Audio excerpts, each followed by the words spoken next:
What's up guys, welcome to my channel and welcome to another beautiful day here in sunny Florida. Ladies and gentlemen, the topic of today's video is I sold my Porsche and bought a new car which is also red on the exterior, but there's a big difference besides the brand. The new one is no convertible. I found out pretty soon after buying the 911 that I'm not a fan of driving, let's say, topless. So I fulfilled a lifelong dream, owning a sports car that I always admired. Drums please. A Dodge Viper GTS of the first generation of this legendary muscle car. Here it is.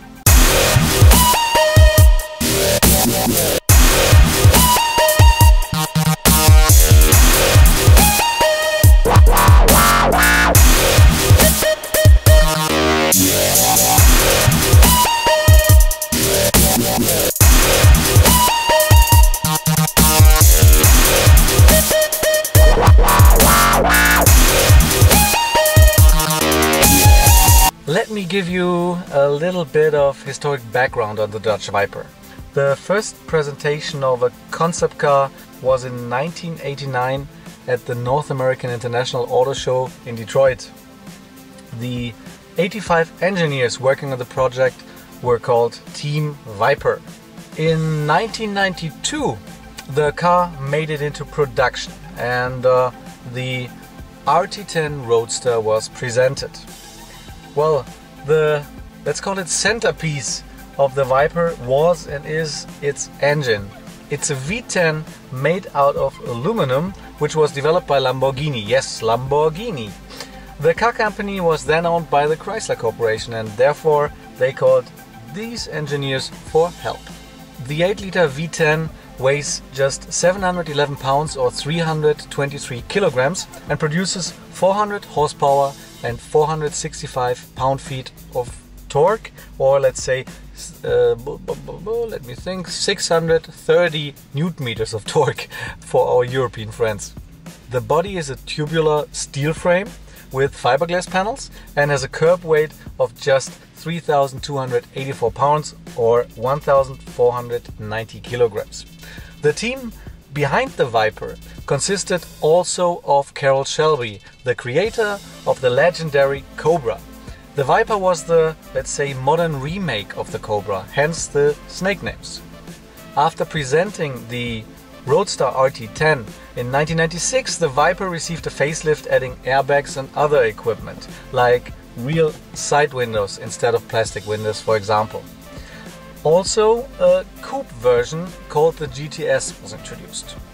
This GTS was the modern remake of the Cobra Daytona Coupe from the 1960s. More than 90% of these parts here in the GTS were new compared to the RT10 that was introduced in 1992.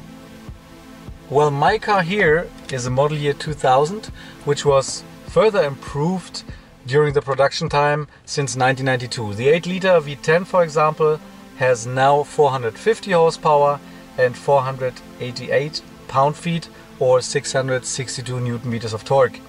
It received lighter pistons, for example, and the frame stability itself was also improved. The new forged pistons were expanding less than before, and therefore this version of this engine exactly was also often used when it came to aftermarket superchargers.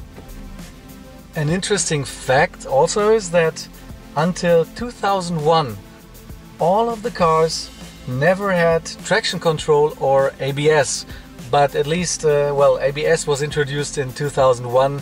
Still, the car is, let's say, true unique experience to drive, but I will explain that later, or let's say I will explain my pros and cons in a separate video on my channel.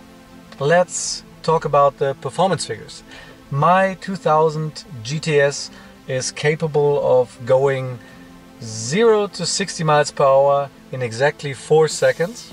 The top speed should be, well, I haven't tried yet, around 186 miles per hour or 300 kilometers per hour. From the 03 model year on, the Dodge Viper underwent a major redesign with more displacement and other upgrades. Another redesign came in 2008 and in 2013 the current design was presented. But that's a different topic, as I'm talking about my car here in this video. As I mentioned before, I wanted to use this video as a short overview on why I sold the Porsche and what I finally bought as my new ride. My 2000 GTS is an accident-free two-owner car with just 25,000 miles on the odometer. That was it so far, as a, let's say, quick introduction to my new ride.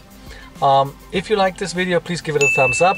Make sure to subscribe my channel as well, and also activate the subscription bell in the far right corner to get noticed from YouTube about upcoming videos. So thanks a lot, and I'll be back in a few days with more videos to come, of course.